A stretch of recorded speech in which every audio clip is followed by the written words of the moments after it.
I want to talk about the tank. And you kind of alluded to it about how the Canucks are right there in the standings. Now, Chris, I was looking at it, looking at kind of the numbers lately and how the teams have been doing. The Canucks have been the worst team in the NHL since Christmas. I wrote this for Canucks Army. It was literally posted moments ago before we started recording this. But the Canucks have the worst record, the worst points percentage, you name it, lowest amount of points overall of any team in the NHL since Christmas. And I quickly want to rattle these other ones off Oh, for you, hell Chris, yeah. because That's a tank, baby.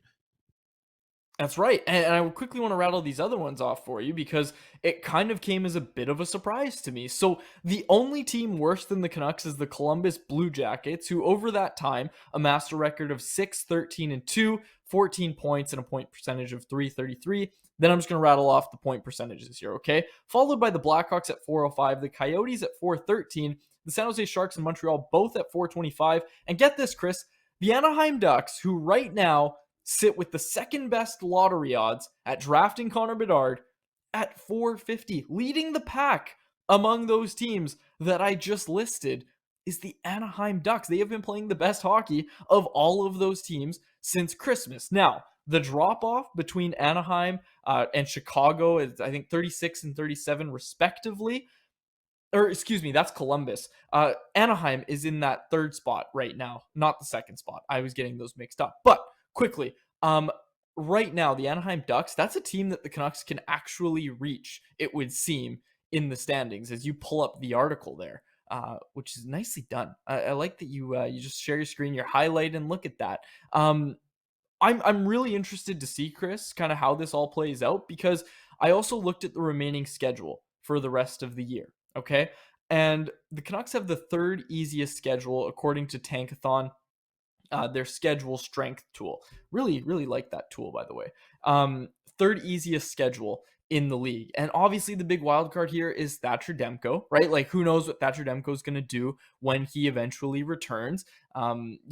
The defensive woes are nothing new, but the goaltending definitely hasn't been there to cover the defensive mistakes as it was last year. So that's where the biggest drop off has been. But if Demko comes back and, plays like even just average, like an average NHL goaltender, the Canucks are still going to lose a lot of games, but the goaltending has been below average as of late, right?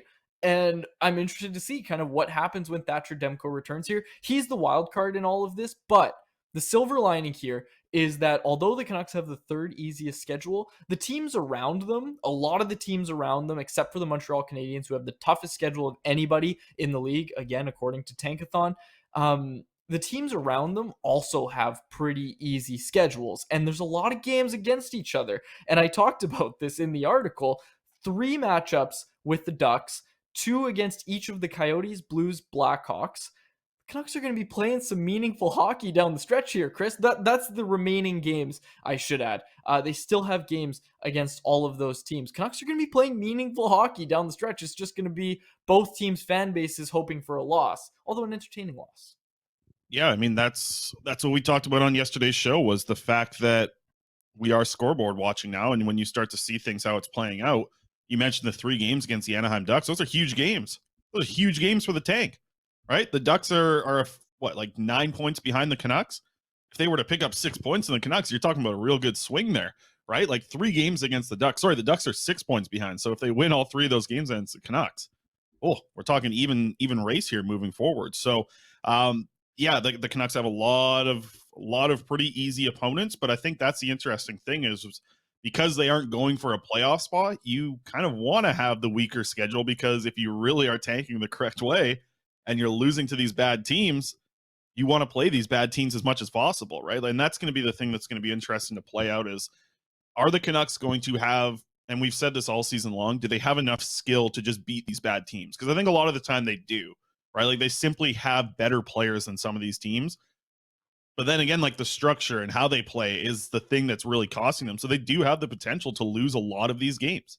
And we have to see it play out. That's the thing. So to hear the Canucks have so many matchups against bottom feeder teams to finish up the season, pretty exciting for me. And on top of that, Oliver Ekman-Larsson goes down yesterday during the game. First period, I believe. Didn't come out for the second, didn't come out for the third, was ruled out, I think, at some point in the second period by the Canucks.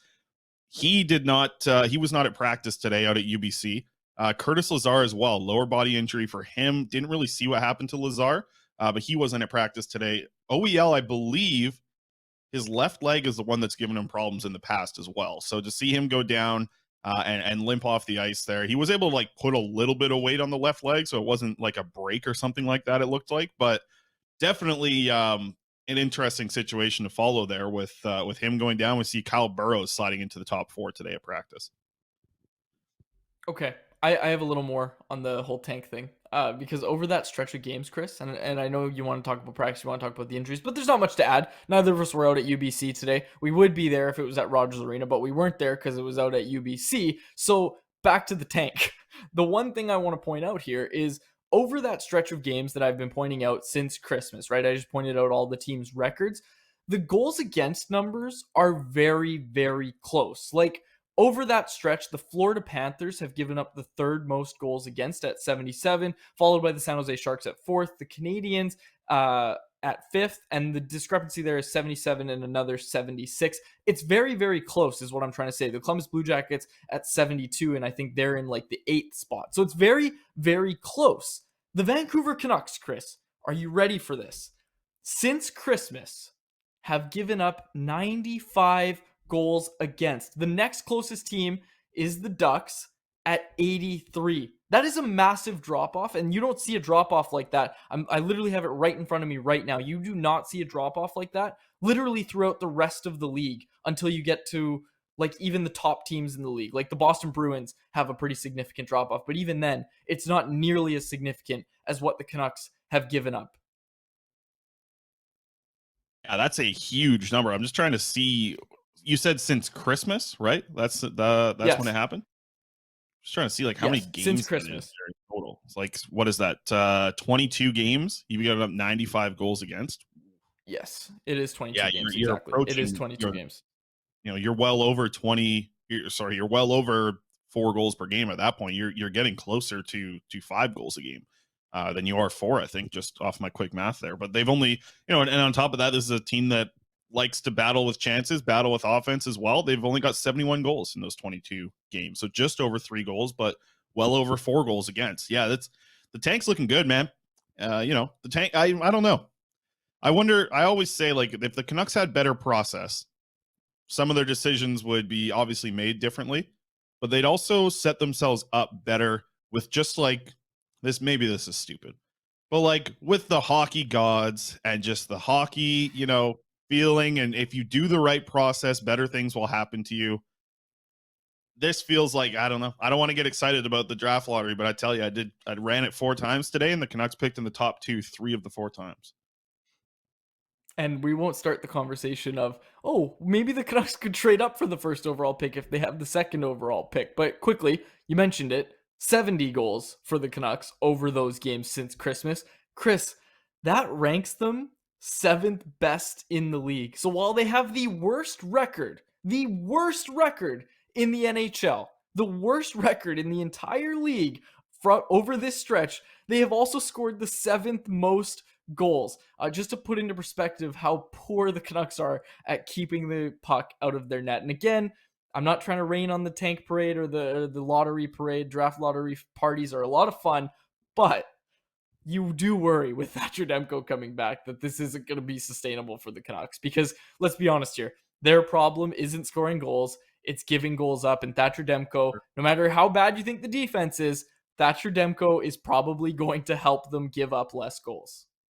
Right, but I also think it would be ridiculous to play Thatcher Demko even close to what he was doing last year. Like, not even necessarily like expect play from him, but to play him for the same amount of games.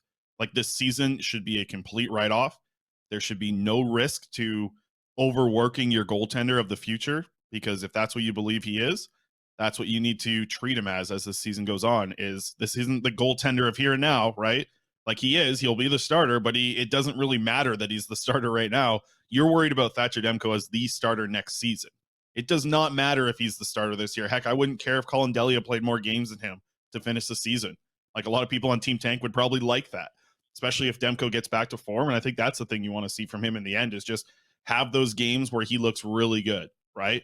And then end up losing 2-1 or something like that, but like, just like don't put him even close to the workload that he has had for the Canucks ever since becoming the starter.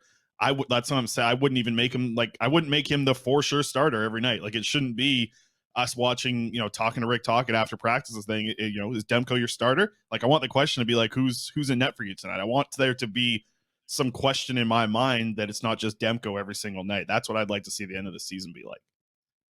Well, yeah, I mean, I was going to bring that up. Is there's benefit to that for Demko, and there's obviously benefit to it as well for the Canucks. Are we going to see Artie Seelovs and Thatcher Demko split starts down the stretch here? Who knows? It might be Delia, but again, I do like the idea of splitting starts. Like, I definitely don't hate the idea of that.